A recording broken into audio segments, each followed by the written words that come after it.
Hello, this is Mrs. Sargent, and this is lesson 3.2, the quantum mechanical model and electron configurations. So in our last lesson, we took a look at the Bohr model for our electron transitions. But remember, Bohr's model is not our current model. Our current model is Schrödinger's model, which is also the quantum mechanical model. Schrödinger said with the quantum mechanical model that we only know where electrons most probably are in an atom, and we can do this with 90% accuracy.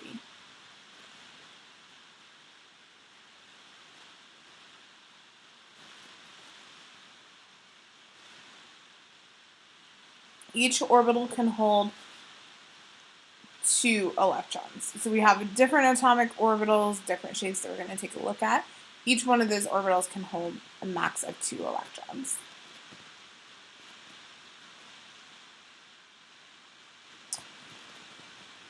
The first sublevel is the S sublevel. It is in the shape of a sphere.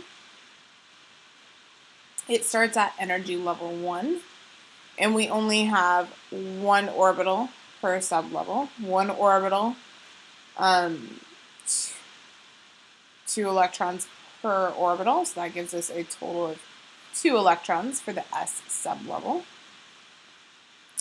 The P sublevel, I like to say, is shaped like a peanut. Some people say a bow tie, but peanut, then you can remember that it's the P sublevel. It starts at energy level 2, and we have 1, 2, 3 orbitals per sublevel. One is on the x-axis, one's on the y-axis, and one is on the z-axis. And then the total electrons, since each orbital can hold 2, 2 times 3 gives us a total of 6 electrons. The D sublevel is shaped with 4 different lobes, or you might say a 4-leaf clover.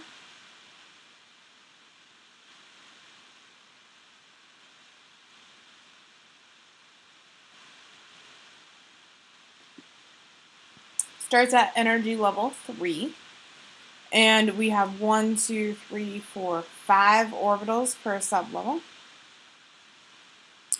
Each of those orbitals can hold 2 electrons for a total of 10 electrons in the D sublevel.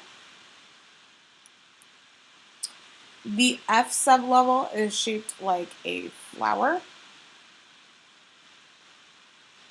It starts at energy level 4.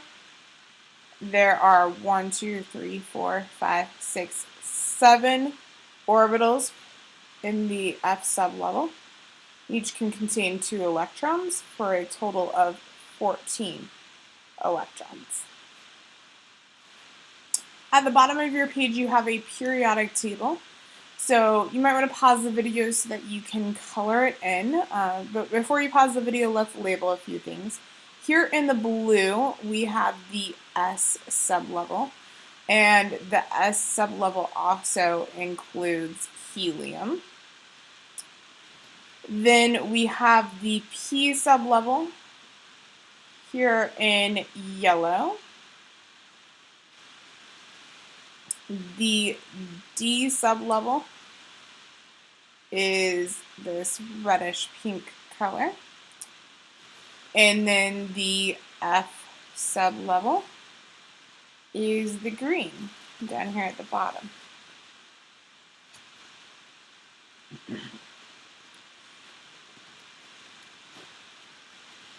Notice that we have 2 columns of blue blocks on the periodic table, no matter which row we're in. So there are 2 columns. Well, the total number of electrons in the S sublevel is 2 electrons.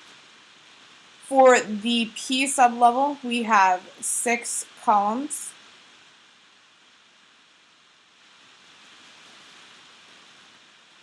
And there is a total of 6 electrons in the P sublevel. In the D sublevel, we have 10 columns. And we have a total of 10 electrons in the D sublevel. And in the F sublevel, there are 14 columns.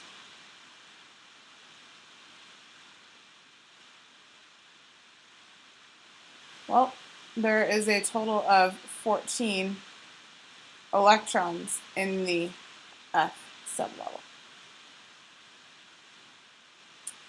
So in addition to coloring your periodic table to just separate these 4 different sublevels, you'll also want to write in the period numbers. And the period numbers tell you the energy level for the S sublevel and for the P sublevel. So you can go ahead and write those numbers over here as well. But it only tells you the energy level for the S and the P.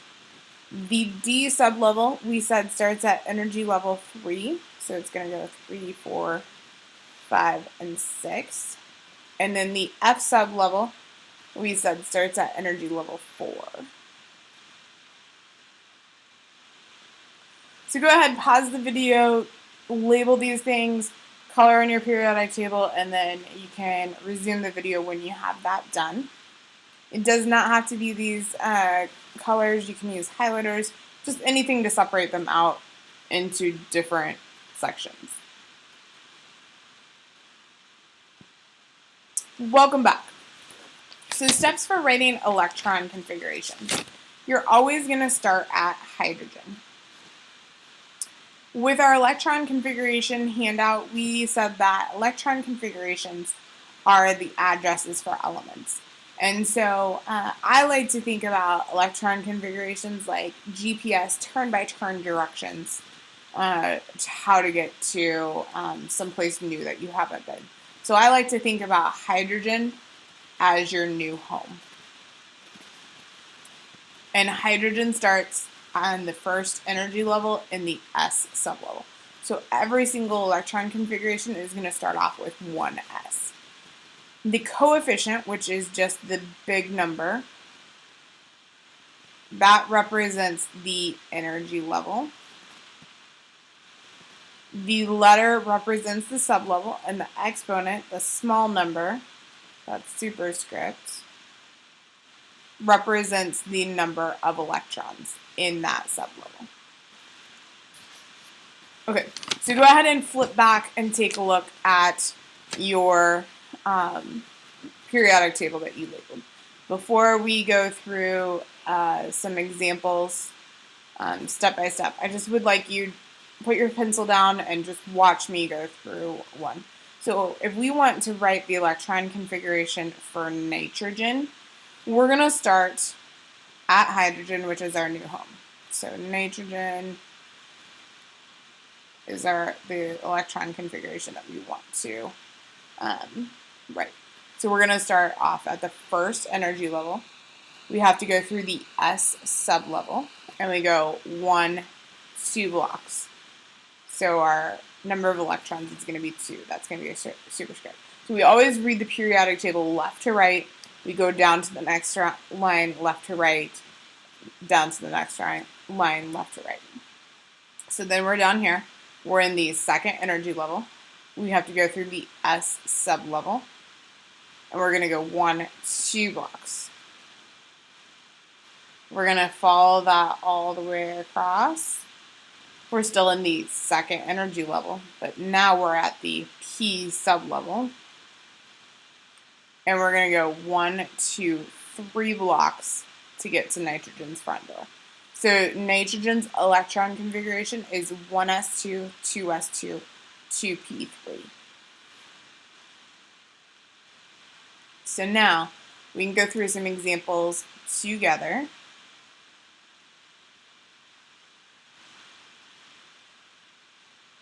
I was trying to see if I could zoom in a little bit.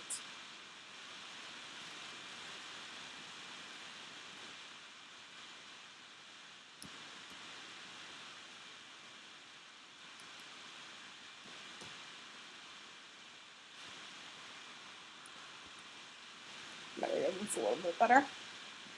Okay, so now we want to write the electron configuration for oxygen. Well, oxygen is nitrogen's next door neighbor, so it's going to be pretty similar to what we did for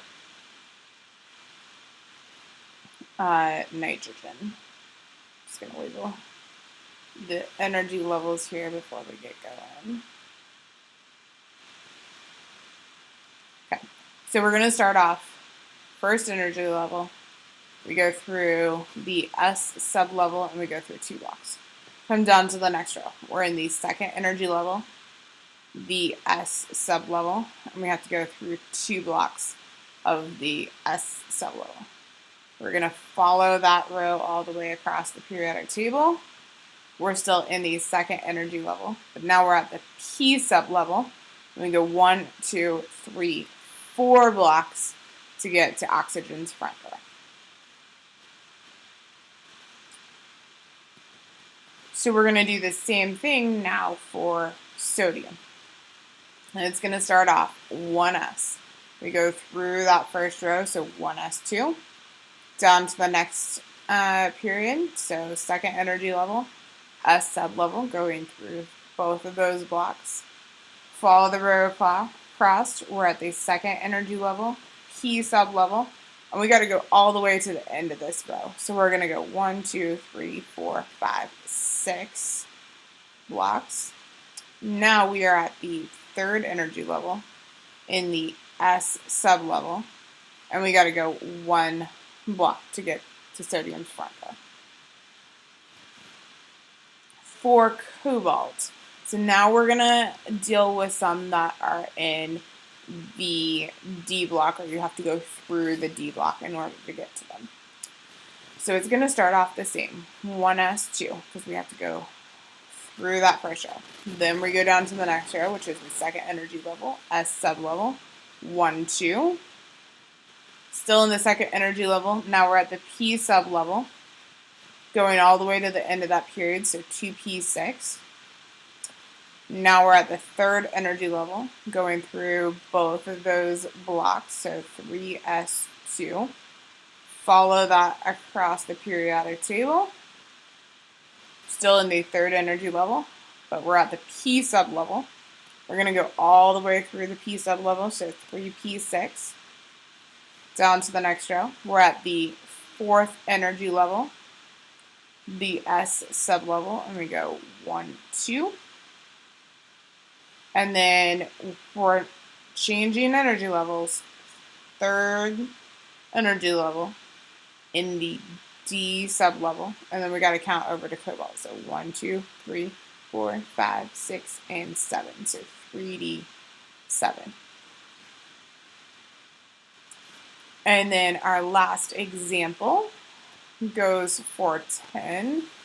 10 is SN, so number 50. So we have to go all the way through everything that we did for cobalt to get to 10, but we got to go a little bit farther. So 1s2, 2s2, 2p6, 3s2, 3p6, 4s2, 3d, but we're going past cobalt, so 3d10. Then we go back to the fourth energy level for the P block, so 4p, all the way through that 4p6, down to the next row, so we're at 5s2, 4d10,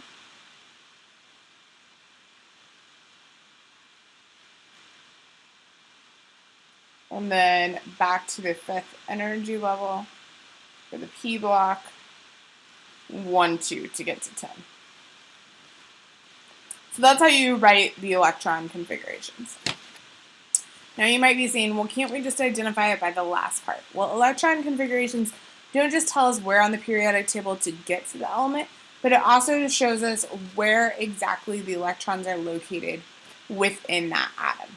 Just like with the electron configuration handout that we had looked at, the manager's code told him exactly where the borders were at and how many borders there were and in what rooms. So the electron configurations tell us how many electrons there are, and it also tells us where those are at in which orbitals of the atom. But since we can identify the electron or the element by the last part, we can look at that to identify what that element is. So 2p5, 1, 2, 3, 4, 5, that would be fluorine. 4s1 would give us potassium.